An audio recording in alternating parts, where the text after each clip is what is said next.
Our team began this journey at Baogang Steel Industry, a mid-sized processing plant in Hefei. Walking through the factory floor, we watched as massive steel coils were cut and shaped into parts for cars, electronics, and furniture. But we also discovered a major challenge. The entire operation relies on pipeline natural gas.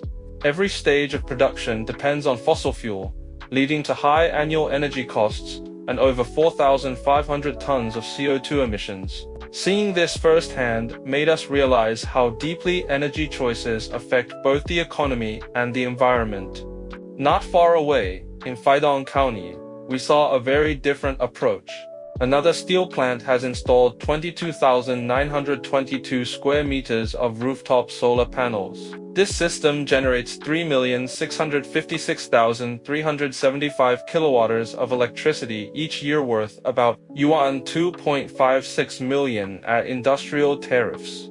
However, only 16.7% of this electricity is used directly in the factory, while the remaining 83.3% is exported back to the state grid. Even so, the system reduces emissions by about 2,100 tons of CO2 annually. The contrast between these two factories highlights both the potential and the gaps in industrial renewable adoption.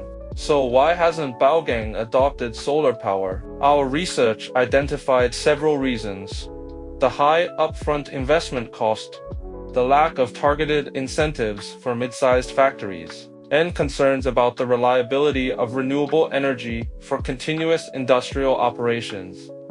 Even in Feidong, the low self-consumption rate shows that, without storage, factories cannot maximize the value of their solar investment. These barriers explain why many companies remain cautious, even though the benefits are clear.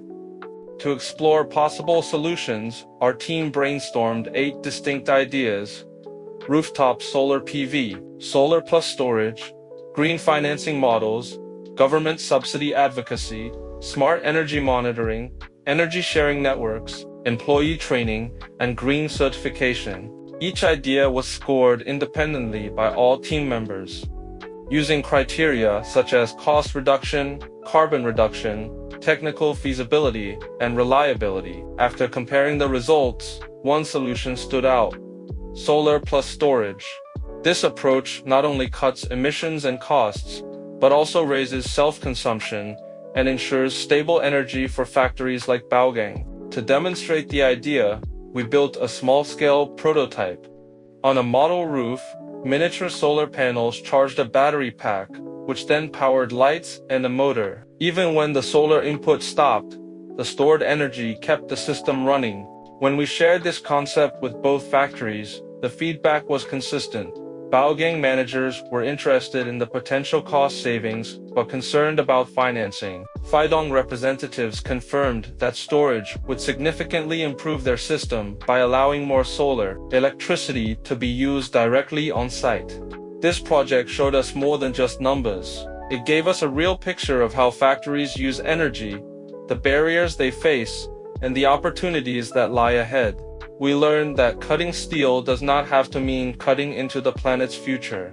By combining solar power with storage, factories in Hefei can lower costs, reduce carbon emissions, and secure stable energy for industrial growth. Cutting steel, cutting carbon, powering factories the clean way. That is our vision for a sustainable tomorrow.